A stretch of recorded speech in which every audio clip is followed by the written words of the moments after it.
तो आज का टॉपिक है अपना छोटी आंत में पाचन। इसके पहले हमने बात करी थी आमाशय में पाचन की क्रिया को समझाइए कि आमाशय में पाचन किस प्रकार होता है, उसके बारे में हम डिस्कस कर चुके थे।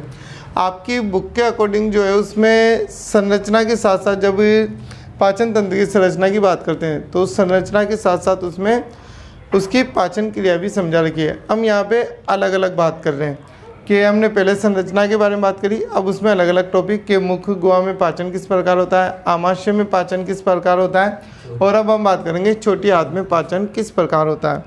तो सबसे पहली बात तो कि आमाशय से पाचन के पश्चात भोजन कहाँ पर आता है, छोटी आंत में।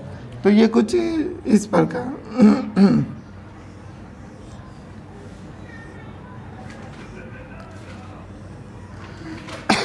तो आमाशय से पाचन के पश्चात भोजन किसके अंदर आएगा, छोटी आंत के अंदर आएगा।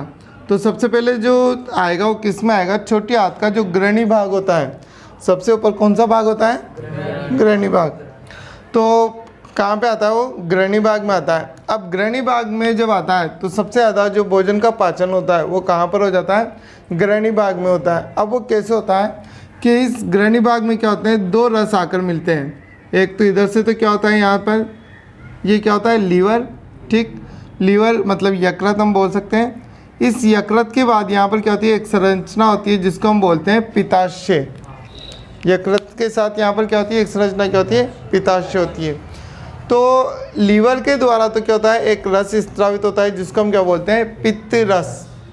लीवर के द्वारा एक रस स्त्रावित होता है जिसको हम पित्त रस के नाम से जानते हैं। ये पित्त रस कहाँ पर आकर इकट्ठा हो जाता है, पित्ताशय में, इस वजह से इसको हम पित्त रस बोलते हैं। एक रस जो है वो कहाँ से आता है, वो आता है अग्नाशय ग्रंथि द्वारा। एक रस क्या होता है, अग्नाशय ग्रंथि द्वारा आता है, ठीक। और ये दोनों रस कहाँ पे आके मिलते हैं, अपने इस ग्रहणी भाग में आकर मिलते हैं। ये दोनों रस कहाँ पे आके मिलते हैं, इस ग्रहणी भाग में, ठीक है। ध्यान रखना, इसको समझने की कोशिश करना कि छोटी आंत में पाचन किस प्रकार होता है। कि आमाशय से पाचन के पश्चात भोजन कहाँ पर आता है, छोटी आंत में आता है, मतलब ग्रहणी भाग में आता है। और यहाँ पर पहुँचने के बाद इसमें अधिकांश पाचन कहाँ पर होता है, ग्रहणी में होता है। और वो कैसे होता है कि इसमें क्या होते हैं, दो रस आकर मिलते हैं।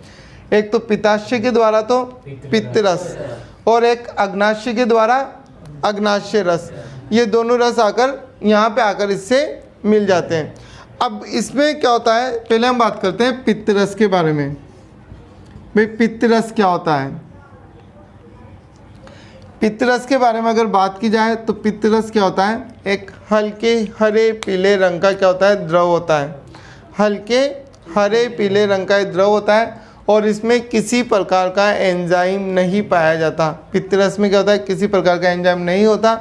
ये खुद अपने आप में एक द्रव होता है और ये खुद ही अपने आप में एंजाइम का काम करता है। इसका काम क्या होता है, इसका काम क्या होता है कि जब तक भोजन आमाशय में होता है उस भोजन की प्रकृति कौन सी होती है, अम्लीय, क्योंकि आमाशय के अंदर HCl अम्ल होता है। इसलिए जब तक भोजन आमाशय में होता है उसकी प्रकृति क्या होती है, अम्लीय होती है। और जैसे वो आमाशय से ग्रहणी में आता है तो ग्रहणी में आने के बाद क्या करता है, ये जो पित्त रस होता है, ये पित्त रस क्या करता है, उसकी प्रकृति को क्या कर देता है, क्षारीय कर देता है। उसकी प्रकृति किस में कन्वर्ट कर देता है, क्षारीय में बदल देता है। तो पित्त रस की बात की जाए तो पित्त रस क्या होता है, हल्के हरे पीले रंग का द्रव होता है और इसका पहला काम तो क्या होता है कि भोजन का जो अम्लीय माध्यम होता है उसको समाप्त कर क्या कर देता है, क्षारीय माध्यम में बदल देता है। पहली चीज़ तो। दूसरी चीज़, भोजन के साथ जो हम वसा ले रहे हैं, जब हम भोजन करते हैं तो भोजन के साथ क्या होता है, हमारे शरीर में क्या आती है, वसा आती है। तो उस वसा को क्या करता है, ये वसा या फैट जिसको हम बोलते हैं, वसा को ये पाइसीकृत वसा में परिवर्तित कर देता है। वसा को क्या करता है, ये पाइसीकृत वसा में चेंज कर देता है। तो आपसे पूछा जाता है पित्त रस के कार्य बताइए, तो पित्त रस का पहला काम तो कि भोजन के अम्लीय माध्यम को समाप्त कर क्षारीय माध्यम में बदल देता है। दूसरा काम हो गया इसका कि वसा को पाइसीकृत वसा में चेंज करना। ये दोनों इसके काम हो गए। अब इसमें दूसरा जो आता है वो क्या होता है अपने पास, अग्नाशय रस। दूसरा जो होता है इस अग्नाशय ग्रंथि द्वारा क्या होता है, अग्नाशय रस भी यहाँ पर आता है। अब अग्नाशय रस क्या होता है, इसके अंदर क्या होते हैं, बहुत सारे एंजाइम्स पाए जाते हैं। अग्नाशय रस के अंदर क्या होते हैं, अलग अलग प्रकार के एंजाइम्स पाए जाते हैं। वो एंजाइम कौन कौन से होते हैं, जैसे हम बात करते हैं इसमें ट्रिप्सिन, काइमोट्रिप्सिन, इसके अलावा एक होता है इसमें कार्बोक्सीपेप्टाइडेज, ठीक। इसके अलावा न्यूक्लियस, ठीक। एक होता है लाइपेज। तो ये सभी एंजाइम किस में पाए जाते हैं, अग्नाशय रस में। अग्नाशय रस में याद रखना, आपको नॉर्मली इनके कार्य पूछ लिए जाते हैं। तो अग्नाशय रस में कौन कौन से एंजाइम पाए जाते हैं, ट्रिप्सिन, काइमोट्रिप्सिन, कार्बोक्सीपेप्टाइडेज, न्यूक्लियस और लाइपेज, ये एंजाइम्स इसमें पाए जाते हैं। तो इसमें जो ये 3 एंजाइम्स है, ट्रिप्सिन, काइमोट्रिप्सिन और कार्बोक्सीपेप्टाइडेज, इन तीनों का काम तो क्या होता है कि जो प्रोटीन हम लेते हैं, भोजन के साथ जो हम प्रोटीन लेते हैं, उस प्रोटीन को क्या कर देता है, ये प्रोटीन को चेंज कर देता है पेप्टाइडेज में। प्रोटीन को किस में बदल देता है, पेप्टाइड में कन्वर्ट करने का काम किसका होता है, इन तीनों एंजाइम का। ट्रिप्सिन, काइमोट्रिप्सिन, कार्बोक्सीपेप्टाइडेज, ये क्या करते हैं, प्रोटीन को पेप्टाइड में बदल देते हैं। अब ये कैसे होता है, इसमें थोड़ा सा ध्यान देना। हमने जब पढ़ा था आमाशय में पाचन, तो हमने वहाँ पर बात करी थी पेप्सिन। आमाशय में जब हमने पढ़ा था तो वहाँ पे हमने बात की थी पेप्सिन की।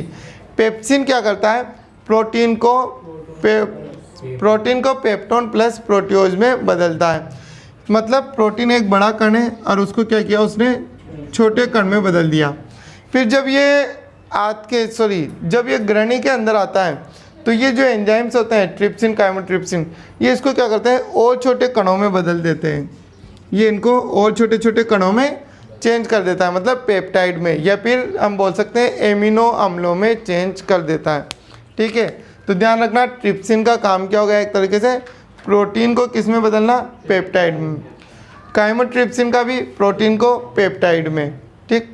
और कार्बोक्सीपेप्टाइडेज का भी प्रोटीन को पेप्टाइड में। ये इसके काम हो गए। अब इसके बाद हम बात करते हैं, दूसरा एंजाइम है अपने पास न्यूक्लियस।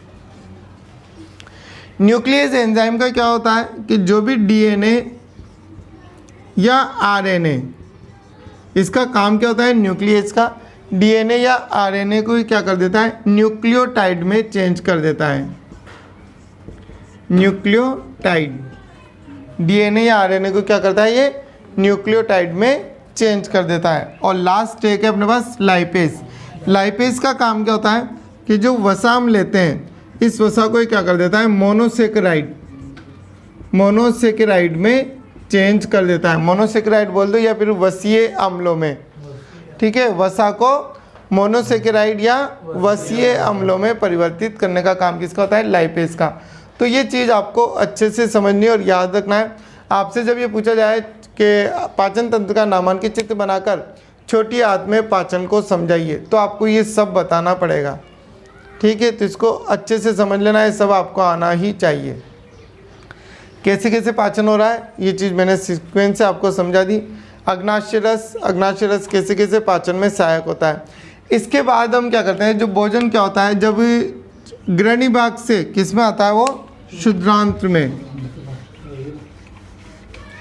ग्रहणी से भोजन किस में आएगा, क्षुद्रांत्र के अंदर।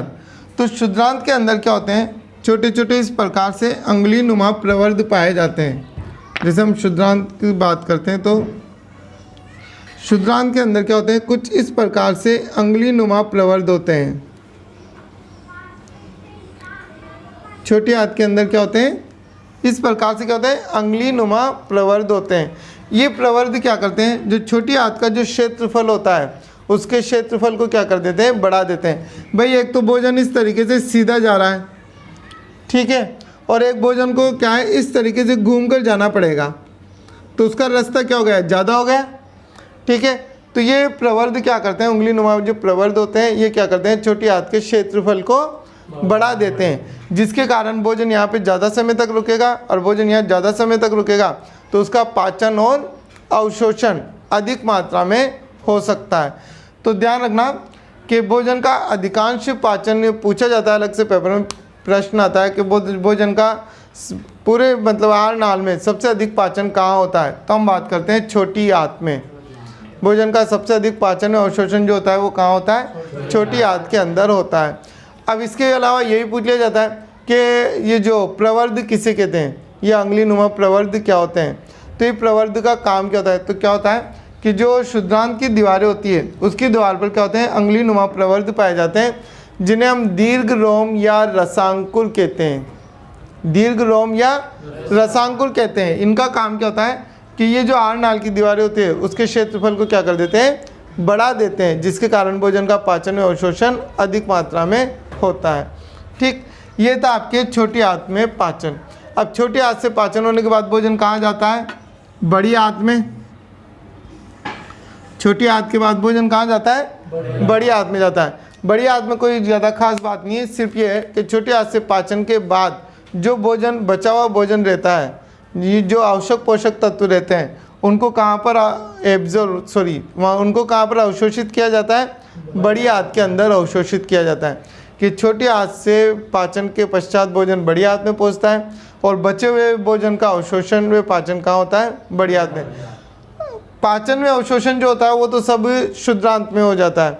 यहाँ तो सिर्फ क्या बचता है, कुछ पोषक तत्व रहते हैं जिनका अवशोषण कहाँ पे किया जाता है, बड़ी आंत में। और जो लास्ट में अपशिष्ट बचता है उसको मलद्वार द्वारा, गुदा द्वारा शरीर से बाहर निकाल दिया जाता है। मल के रूप में गुदा द्वारा शरीर से बाहर निकाल दिया जाता है। तो पेपर में जो सबसे ज़्यादा मोस्टली पूछे जाते हैं वो पूछा जाता है आमाशय में पाचन की क्रिया को समझाइए, या फिर दूसरा पूछा जाता है कि छोटी आंत में पाचन की क्रिया को समझाइए। तो ये आपके था छोटी आंत में पाचन।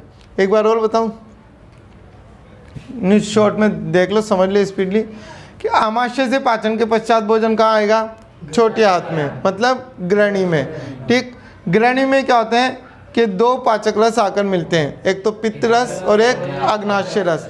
पित्त रस जो पित्ताशय से और अग्नाशय रस जो अग्नाशय ग्रंथि द्वारा। पित्त रस में क्या होता है, इसके काम क्या होता है पित्त रस का, एक तो भोजन के अम्लीय माध्यम को समाप्त कर क्षारीय माध्यम प्रदान करना और एक वसा को पायसीकृत वसा में बदलना। अग्नाशय रस अग्नाशय ग्रंथि द्वारा स्रावित होता है और इसमें निम्न एंजाइम पाए जाते हैं, trypsin, chymotrypsin, carboxypeptidase, nuclease, lipase, ये सब पाए जाते हैं और इन सब का अलग अलग काम है।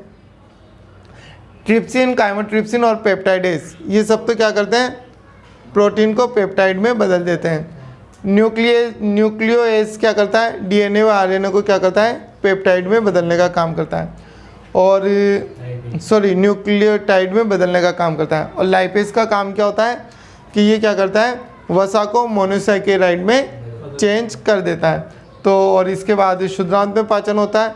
दीर्घ रोम या रसांकुल क्या होते हैं, इनके बारे में अलग से शॉर्ट में एक क्वेश्चन पूछ लिया जाता है। तो शुद्रांत में उंगली नुमा प्रवर्ध पाए जाते हैं जो कि क्या करते हैं, इस छोटी आंत के क्षेत्रफल को बढ़ा देते हैं, जिसके कारण इसमें पाचन में अवशोषण अधिक मात्रा में होता है। ये आपका टॉपिक कंप्लीट, और ये आपके पाचन तंत्र वाला टॉपिक कंप्लीट है। नेक्स्ट हम बात करेंगे श्वसन तंत्र के बारे में। लिखो।